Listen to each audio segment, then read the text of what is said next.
Since the dawn of time, man has had the incentive to create, to make jobs easier, to become more efficient, and to do more, all the meanwhile doing less. The digital age has changed the world as we know it, and every minute thing that comes with it, from a call to a loved one, all the way to a life-saving machine. These are the things technology does for us today.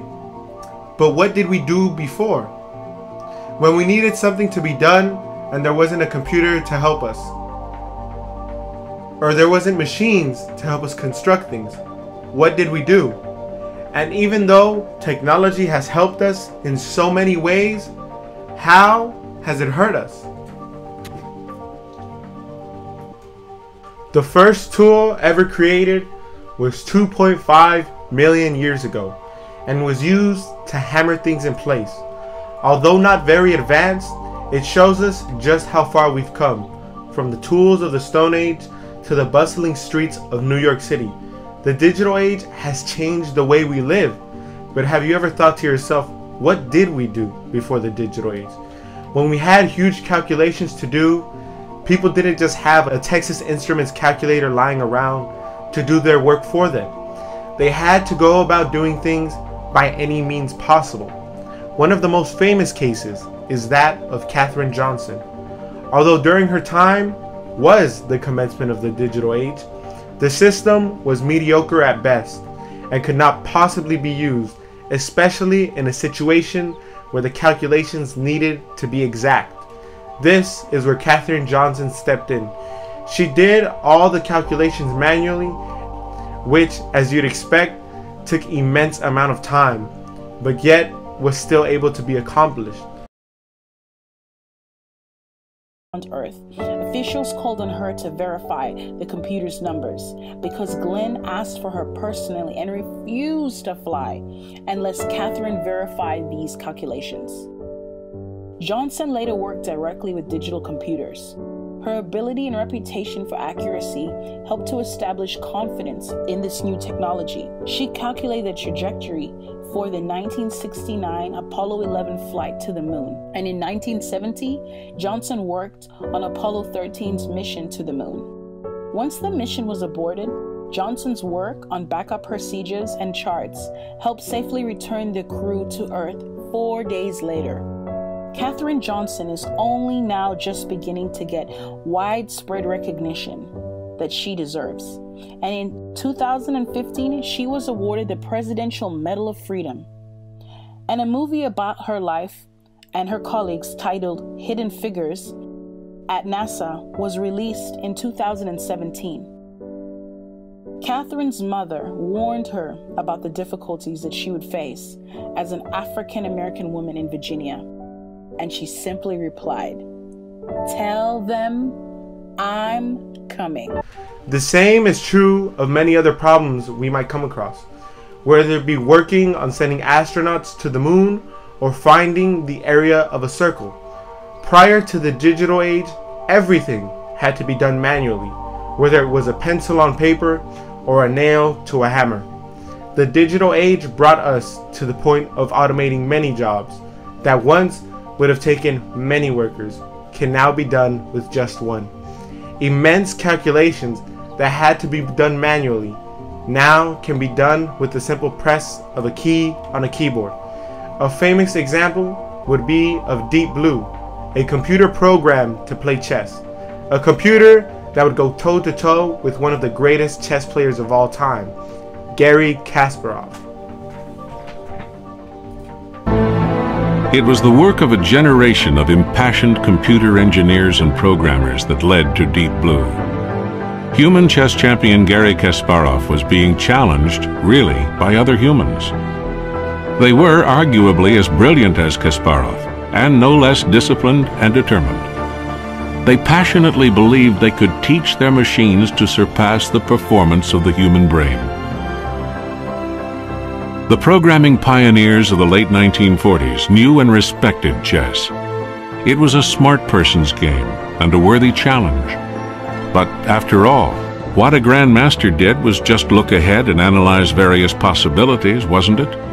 And computers could be taught to do that, but not easily, and for decades, not very well. Still, by the mid-1980s, computer chess programs began challenging and occasionally beating grandmasters. It remained unclear whether they could ever defeat the world's best. In 1996, after 7 years of research and development, a team at IBM believed they were ready to challenge Garry Kasparov. In Game 1 of 6, Deep Blue eked out its first win against the champion. Kasparov learned fast and won the match decisively. His confident proposal for a rematch in 1997 was immediately accepted by the IBM team. They were learning too. The afternoon of May 11th, 1997. Game 6, the deciding game. Deep Blue challenges Kasparov's brain with an array of 256 processors that can examine 200 million possible moves every second. They call it the brute force approach. Kasparov doesn't try, he can't try, to consider every possible move. He knows from experience what's important, and he relies on the human mind's extraordinary ability to recognize and remember patterns. The patterns of chess experience lived in Deep Blue's software too. Grandmasters had coached IBM's programmers to deepen Deep Blue's book, its library of what humans knew from experience about how to win. Deep Blue could now play as well as a grandmaster, with all the benefits of hindsight. In the early moves of Game 6, playing by its book of openings, then in the mid-game analyzing millions of possible scenarios by sheer brute force, Deep Blue has led Kasparov into making a poor move. Kasparov is rattled. He defends what he can, but it's clear that the computer will reliably do what he himself would do. And he recognizes that he has already lost. On Deep Blue's 19th move, the champion resigns. For people watching around the world, it is a slow-motion moment. Deep Blue has defeated world champion Garry Kasparov in an absolutely stunning... IBM retired Deep Blue, and it never competed again.